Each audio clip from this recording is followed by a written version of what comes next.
Hello and welcome everyone, this is Greg from the Kill Team Hungary channel. This is our first live session, so excuse me every kind of technical hiccups. This is going to be a test session, and what better things to test out our new live streaming capabilities than at first I thought to be very good news, and then, well, you will see once we get this going. Today, the Warhammer community website and the Warhammer community has published new information about the Kill Team update. What units are coming actually to the game, and surprise, surprise, I told this about 2 or 3 months ago. I don't even know when 9th came out. Anyway, it has been in from the start that Indomitus, Space Marines, and Necrons clash with new rules in Kill Team. So just like I said, the new starter box, as I speculated on in one of my previous videos, that the new Kill Team starter set is going to be basically Assault Intercessors, maybe a Lieutenant, and 10 Necron Warriors with the 2 new weapons loadout, the Gauss Reaper and the Gauss Flare, plus the Immortal Warden unit as a commander option.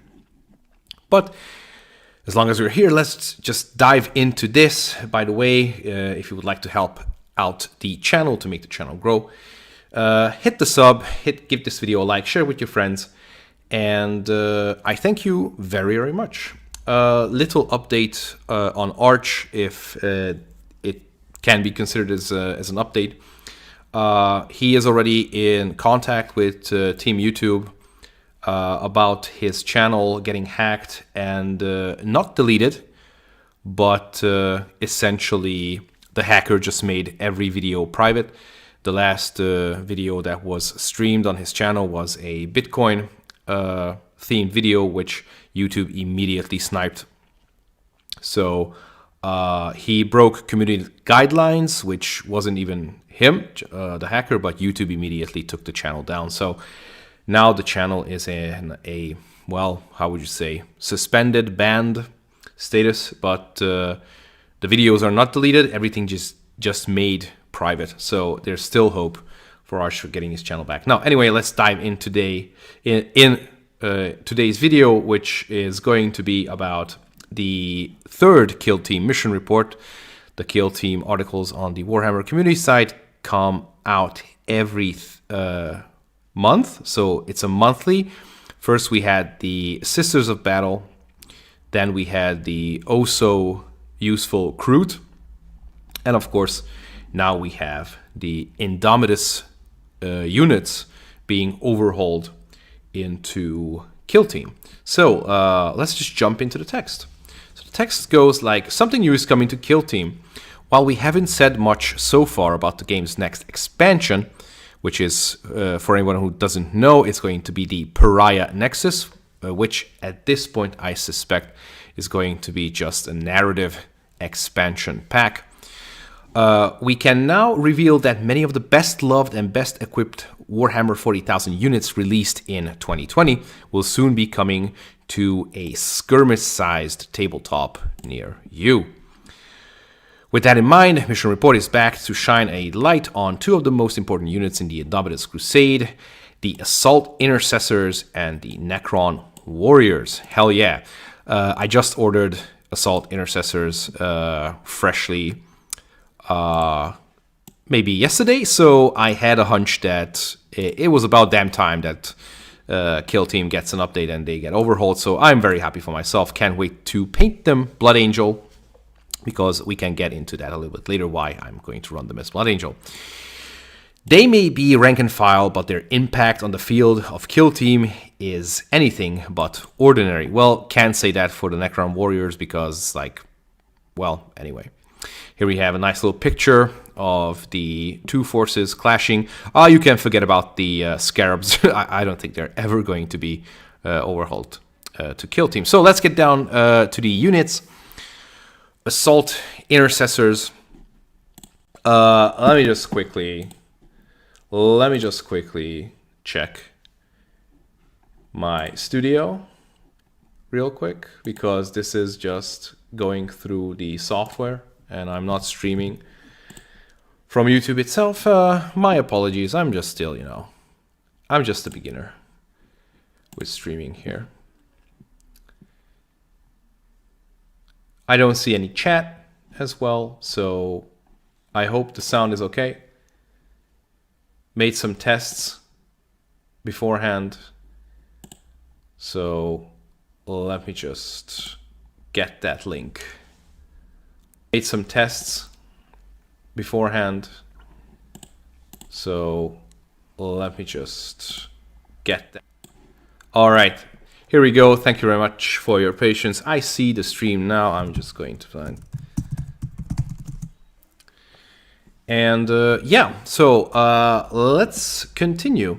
So the Assault Intercessor, as the Indomitus Crusade shifted the Space Marines from defending mankind's worlds to assaulting its enemies, many Space Marine Intercessors took to the field with a heavy bolt pistol and mighty Astartes Chainswords in hand.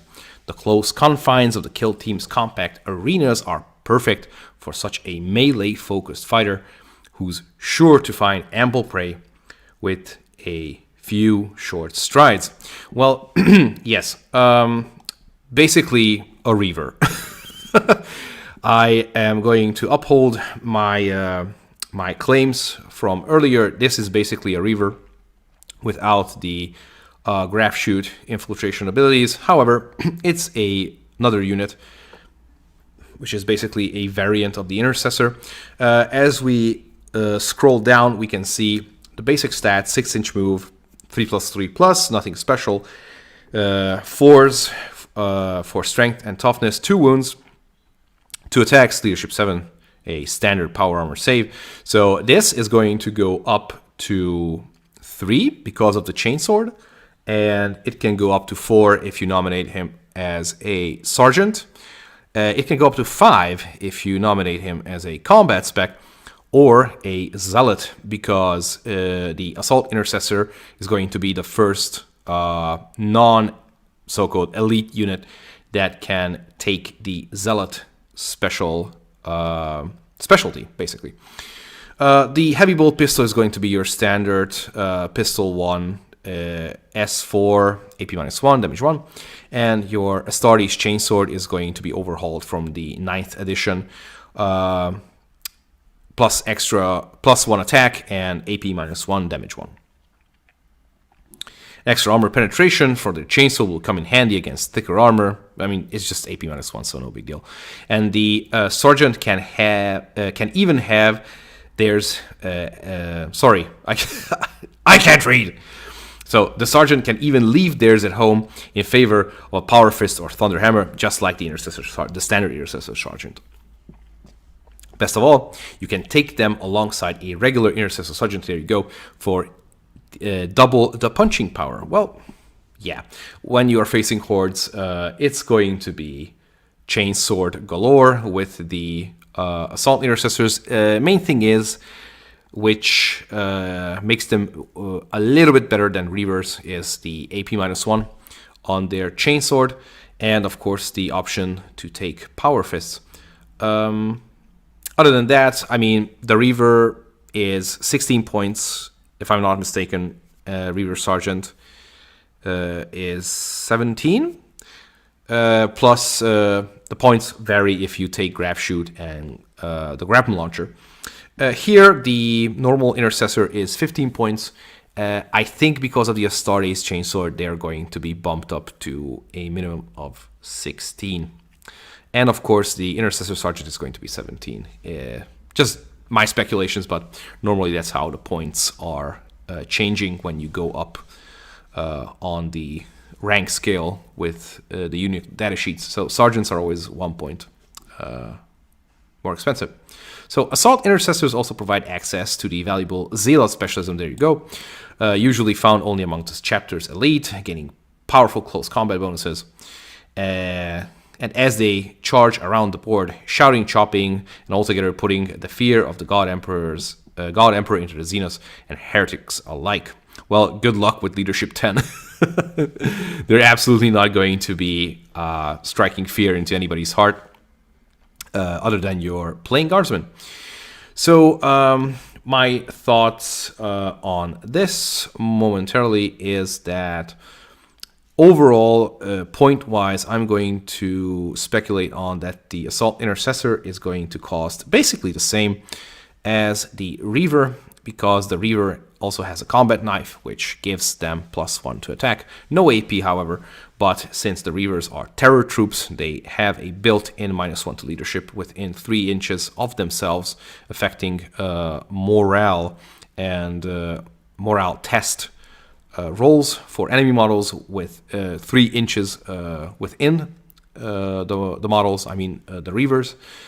And the extra points for Grav Shoot and Grapple Launcher will put them roughly at the same spot as the Assault Intercessor, because the Assault Intercessor is more than sure is going to be paying that +1 point for the ASTARTES Chainsword. So I would venture 16 to 17 points on the Assault Intercessors, which is going to be the same as a stock Reaver with the combat knife and the heavy bolt pistol. All right, moving on. So the Necron Warrior, I have 40 of these. 20 of these are assembled. None of them are painted. It's going to be a drag to paint all of them because I started small point, big 40k. So I have a Necron army. But if I can, I'm going to stick to Kill Team. So the Necron Warrior. From one fearless warrior to another, the time-worn legions of the Necron dynasties return to Kill Team with more than just a fresh coat of paint. Well, okay, let's see. Who says you can't teach an old dog robot new tricks? Oof, article writer said the peak performance here. All right, so here's your humble Necron Warrior. Nothing special about them. I mean, apart from the Gauss Reaper, as you can see. Necron Warrior stats, 5-inch movements, so they're dragging their ass on the field. Not really the speediest.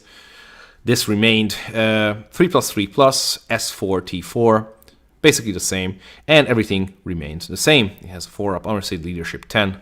Leadership 10 is all across the board for Necrons when it comes to Kill Team. The shining star of the revitalized Necron Warrior is their option to take the Gauss Reaper into combat in place of their Gauss Flare. I don't know. These close-ranged weapons deliver even greater killing power to the soft, fleshy bodies of the organic races. Asterix. We'll get to that later. While their range is significantly shorter, yeah, it's like 14 inches, I think. The furious face-to-face fighting of Kill Team is sure to provide plenty of opportunities to catch your opponent unawares.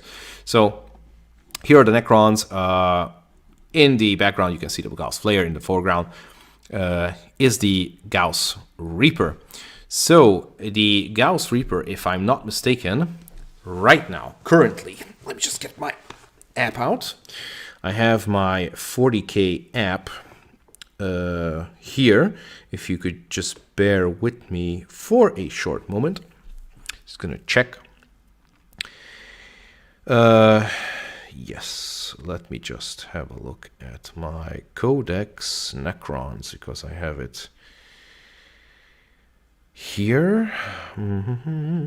Codex Necrons. All right, here we go. Data sheets. And let's just have a look at the baseline warrior. Because it's in alphabetical order, it's going to be at the very end. All right, so here we go. Yep, 9th edition stat line is basically the same. And the Gauss Reaper, okay, here we go. It's worse than I thought. So it's Assault 2, range 12. And it has the Strength 5, AP -2, and Damage 1. So you will be short-ranging this weapon on 6 inches. It's still not as bad as the Tau Fire Warrior Breachers, because I put together a Tau for Fire Warrior Breacher team, and it sucks. My effective shooting range is between 2.5 and 5 inches. It's not that good. So what do you get for this? So the trade-off is that you're basically firing immortal Gauss blasters with half of the inch. I mean, the half of the range. So 12 inches, assault 2, most of the time you're going to be hitting on 5s because, I mean, 4s or 5s, because you will be long range all the time and people are going to be in cover. So 5s, yeah, it's not going to fly. I would say I would stick to the Gauss Flare because it's more consistent. It's range 24 inches, rapid 1. On 12 inches, you will get 2 shots of your basically bolt rifle statistics, S4, IP -1, and damage 1. So I'm really skeptic. Maybe in Arena, the Gauss Reaper is going to be good, or we are going to get some kind of a new tactic that makes it so that you would take it. Otherwise, I would bring this to big 40k. What is it called? The Dark Shroud or Shroud, some kind of a Shroud. I forgot. I've played big 9th edition 40k. I mean, once or twice. And you take the Overlord. You take 40 of these, or the full squad of these, which is 20. You just Veil of Darkness. I think Veil of Darkness. Yes, you take that Veil of Darkness, all 20 of them. Just teleport yourself and then just obliterate everything which is there with 20 warriors with the Gauss Flares. And kill team, just forget these. These are not good. Moving on. It's hardly time to consign. I hope I'm pronouncing this right. Consign the Gauss Flare to hanging above the mantelpiece. Oh my god. Though. Not once to be outdone by their newer, spicier brothers, the mainstay of the Necron legions has a brand new tactic to even the odds, letting their owner lay down a furious fuselage of fire for a single command point. Superior inheritance. Wait, what? Not one of these outdone by new, spicier brothers. You said brand new tactic? What the fuck? Superior inheritance, ladies and gentlemen, are core rule. It's part of the core rule Necron tactics. This tactic is about 2.5 years old, and here it says it's a brand new tactic.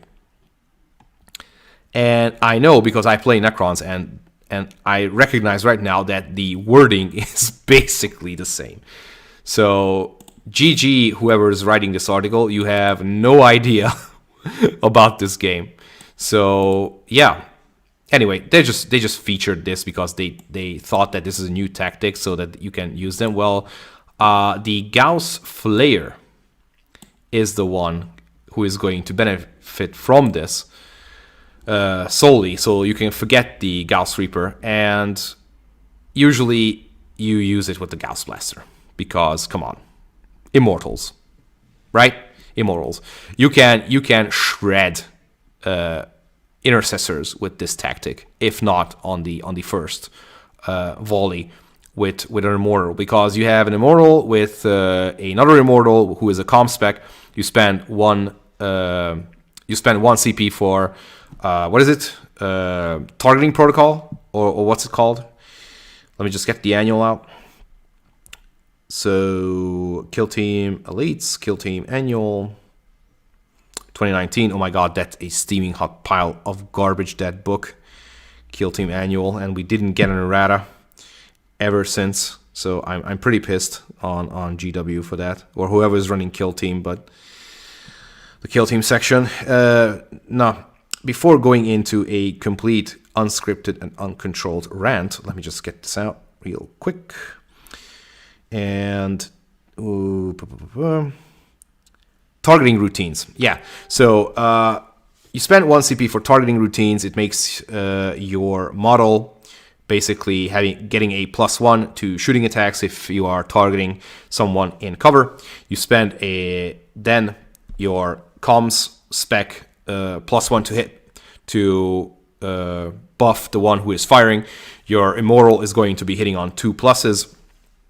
And then you spend another command point for superior inheritance, which makes you immediately shoot again and basically with the same buffs still applied. So you're getting 4 shots, S5, AP -2, damage 1 with the Gauss Blaster on 2 pluses. So all of them are going to hit statistically. So just forget about this. This is bullshit right here. This is not a new tech. This is core rule tactic. Warhammer community has no idea what they're talking about. And again, are you looking forward to the upcoming rules of these? Kill team, grab a box of assault intercessors, and so on and so on, blah, blah, blah. It won't just be them getting some love either. Every model from the Indomitus boxed set will be getting brand new rules to live up to their skirmishes. Oh, no, now hold up. This one here. From this. Every model from the Indomitus boxed set will be getting brand new rules to liven up your skirmishes. So let me get this straight. We are going to get Outriders. We're going to get the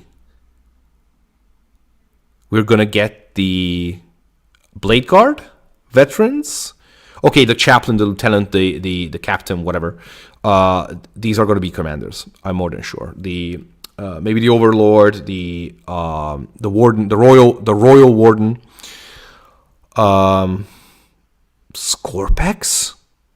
Jesus Christ! If Scorpex are coming to kill team, I'm gonna flip my shit. I have 6 Scorpex plus the Scorpex Lord. I am going to be absolutely livid and just get them. I would just bring 3 of them. Points. But the Outriders, man, they are going to be bikers here. Important, because here it is saying every model from the Indomitus box set will be getting brand new rules. So then I guess we are getting the Scarabs. We are getting Scarabs. The Walker, which I assembled, but I just put it away in the bottom of the box. That big War of the Worlds thingy. I don't even know. What is it? The Canoptic Reanimator, it's called. We're going to get a ruse for that as well, it seems. What's in the box? What's in the box? The Cryptek, the new Cryptek, which is not called the Cryptek. It's called something else. The Murder Buckets. Those would be awesome.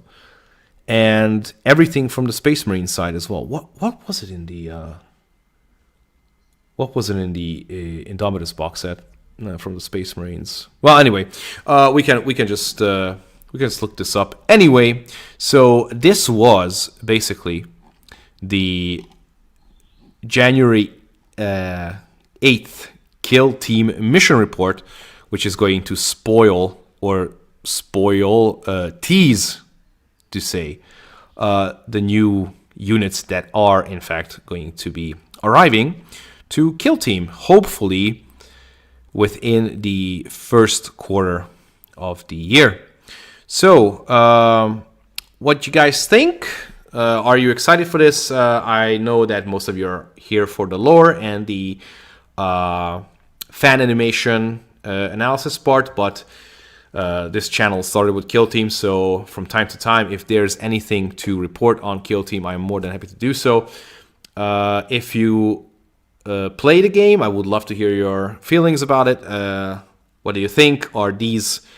Is this a good sign? Because clearly GW has not forgotten about this game.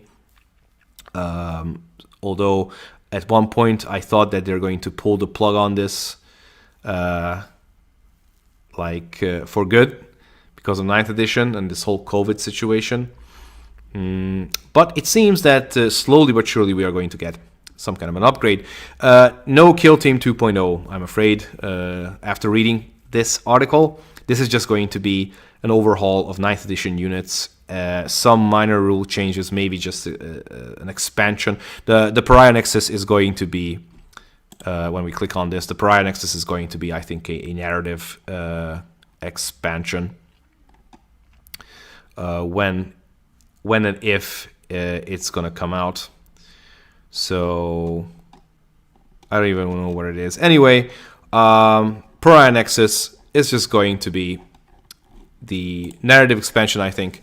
So no real Kill Team 2.0 is coming, I think. But I going to hold on to my claim that Space Marine Heroes Season 4 is going to be Necrons. So you can quote me on that when it comes out. Anyways, this has been one of my first live streams. It's a test live stream, so thank you very much for those who stuck around. Hope everything was fine. Hope the audio was fine. I'm going to listen back to it, make some adjustments, and we're going to get some things going here in the future. Channel update video is coming up with my plans for 2021 regarding the channel. And of course, the lore videos are also loaded up, scripted already. So be sure to be looking out for those. Again, thank you very much for watching the stream. If you liked what you see, please drop a like, sub to the channel, and we are almost at 5,000 subs. So I'm very excited to reaching that landmark. I'm gonna make something special if we cross it. Hopefully, it will happen soon. But anyway, have a wonderful weekend, guys, and see you in the next video. Goodbye.